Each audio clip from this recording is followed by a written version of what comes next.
배가 아플 때 여러 가지 질환들이 좀 걱정이 되실 텐데요. 배가 아플 때는 좀 다른 데에 비해서 신경을 많이 쓰게 되는 편이에요. 왜냐면은 좀 중요한 장기들이 있기 때문이죠. 가임기 여성분들이 이제 갑자기 어느 날 배가 아프다라고 하시면은 의료인들 머릿속에서는 제일 먼저 떠오르는 것 중에 하나가 혹시 임신은 아닐까라는 게 건데요. 오늘은 좀 배가 아플 때 우리가 응급질환으로 살펴봐야 되는 자궁의 임신에 대해서 한번 얘기를 해드릴 거예요. 가임기 여성분이 생리가 규칙적으로 잘 있다가 어느 날 갑자기 생리가 좀 나와야 되는 날짜인데 지나쳐서 잘 나오지를 않고 있다가 어느 날 갑자기 좀 피가 이렇게 비친다든지 배가 좀 심하게 아프다든지 그러면은 한 번 정도 좀 의심을 해볼 수가 있는데요. 오늘은 자궁의 임신이라는 게 어떤 거고 어떻게 감별을 하고 치료를 해야 되는지 이런 거 좀 간단하게 정리를 해드릴 거예요. 자, 일단은 임신이 되는 과정을 알아야 될 거예요. 난소에서부터 난자가 나와서 정자하고 이제 만나게 되죠. 보통은 만날 때 요 나팔관의 팽내부 정도에서 만나게 되고요. 그러면은 하루, 이틀, 3일, 4일에 걸쳐서 이렇게 쭉 자궁 내막 쪽으로 이동을 하게 됩니다.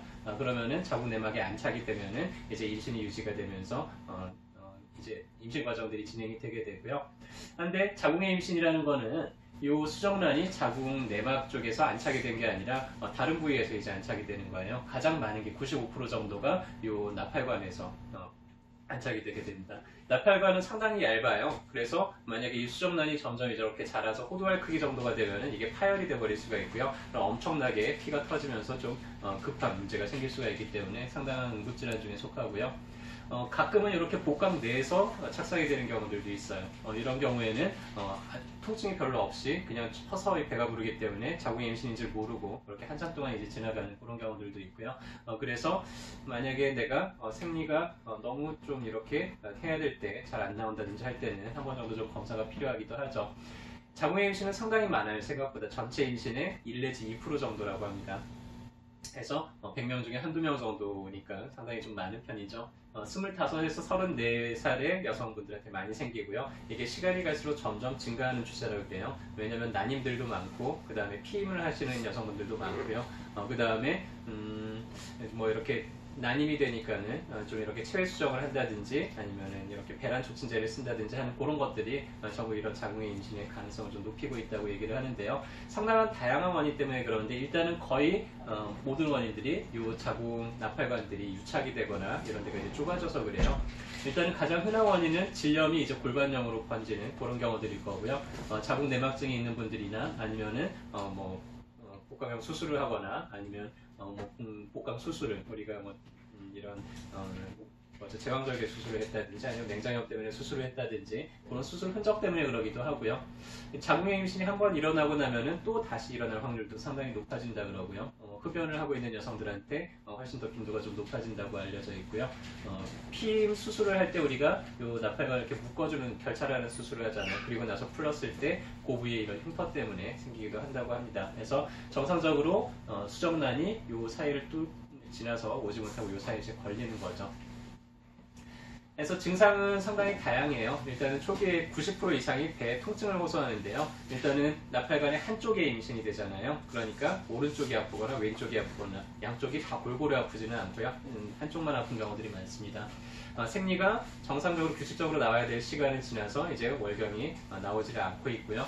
그러다가 한 번씩 부정기적으로 출혈을 해요. 그러니까 이분들이 자궁의 임신인지 모르고 생리가 다시 시작하나 보다 하고 그냥 넘어가다가 나중에 뒤늦게 발견되는 경우들이 많은데요. 일반적인 자궁출혈하고 좀 다른 게 자궁출혈은 우리가 생리는 약간 선홍빛이 나는데 이 부정기 출혈은 약간 암자색 좀 이렇게 좀 훨씬 더 검은 편이고요. 그리고 계속해서 나오는 게 아니라 잠깐 소량이 이렇게 탁 나왔다가 많은 그럴 때 한 번 정도 좀 검사를 해봐야 될 필요가 있고요. 자, 나팔관이 이제 파열이 됐을 때는 상당한 응급질환이에요. 피가 막 속에서 이제 쏟아지기 때문에 바이탈 사인도 매우 떨어지게 되고요. 그래서 출혈이 과다하게 되고 속으로 하열들이 아주 심하게 일어나고 통증도 아주 극심하게 일어나죠. 그러면서 맥박도 빨라지고 혈압도 쭉 떨어지면서 이제 쇼크에 빠질 수가 있습니다. 일단은 자궁의 임신인지 아닌지 검사는 일단은 우리 임신 호르몬을 검사를 해보게 되고요. 그리고 우리 이제 초음파를 하는데 질 초음파를 통해 가지고는 좀 초기에 그런 착상이 된 것들을 확인을 해서 이제 검사를 하게 되고요. 검사가 실은 근데 되게 어려워요. 너무나 워낙에 작고 워낙 다른 변수가 많기 때문에 이 자궁의 임신을 초기에 진단한다는 게 좀 어려운데요. 일단은 초기에 진단을 할수록 훨씬 더 치료도 간단하고 예후도 훨씬 좋습니다. 그래서 초기에 이제 수정체 크기가 3.5cm 이하고 임신 호르몬 수치가 6,000 이하로 나올 때는 약물로도 치료를 할 수가 있어요. 그래서 메토트립세이트라고 해서 우리 항암제로 쓰이는 거예요. 항암제들의 특징은 세포 분열이 활발한 것들을 죽입니다. 그래서 수정란도 세포 분열이 활발하잖아요. 그래서 이 항암제를 투여를 해가지고는 이 수정란을 이제 사멸시켜가지고는 그냥 그대로 끝내주는 그런 방법이고요. 이게 너무 이제 뒤늦게 발견되게 되면은 약물로는 치료가 어렵기 때문에 그때는 복강경을 집어넣어가지고 직접 수술을 하거나 그것도 어려우면은 만약에 이제 파열이 됐을 때는 응급으로 이제 복강을 열고 나팔관 적출을 해내는 그런 수술을 하게 됩니다. 그래서 일단 자궁의 임신을 막기 위해서 상당히 비율이 높다 그랬잖아요. 100명 중에 한두 명 정도니까 비율이 높죠. 대체적으로 순환이 안 좋은 분들이고요. 배가 순환이 안 좋은 분들은 내 손으로 배를 만져보면 배가 상당히 차요. 내 손보다도 배가 차게 느껴지시는 분들은 평소에 배를 좀 따뜻하게 만들기 위해서 많이 노력을 해주시고요. 그래서 배 찜질도 좀 해주시든지 아니면 음식도 좀 따뜻한 음식 위주로 해서 좀 잘 섭취를 해주는 게 중요하고요. 찬바닥에 앉지 않도록 그렇게 좀 주의를 해주시고요. 한약재 중에서는 이렇게 좀 배 혈류량을 촉진을 시켜서 이런 생리통이나 아니면은 냉증을 좀 해결해주는 그런 약들도 많으니까 만약에 평소에 내가 그런 편이고 임신도 좀 잘 안 되는 편이고 한다 그러면은 한약적인 치료를 좀 같이 응용을 해볼 수도 있을 거고요. 혹시라도 잘못돼서 내가 자궁의 임신이 돼가지고는 수술을 하고 났을 때 그러면은 이제 자궁의 임신이 한 번 되고 나면 다시 재발되기가 쉽다 그랬잖아요. 이런 상처의 회복이 좀 잘 이루어져서 유착이 일어나지 않도록 그렇게 어혈을 좀 풀어주는 약을 쓴다든지 해서 만약에 문제가 생겼더라도 한약적인 도움을 좀 받으면 좋겠습니다. 그래서 오늘은 자궁의 임신이 어떤 거고 어떻게 관리를 해야 되는지에 대해서 간단하게 정리를 해드렸고요. 다시 한번 얘기를 해볼게요. 자, 내가 임신할 가능성이 있는 연령대예요. 결혼을 했고요.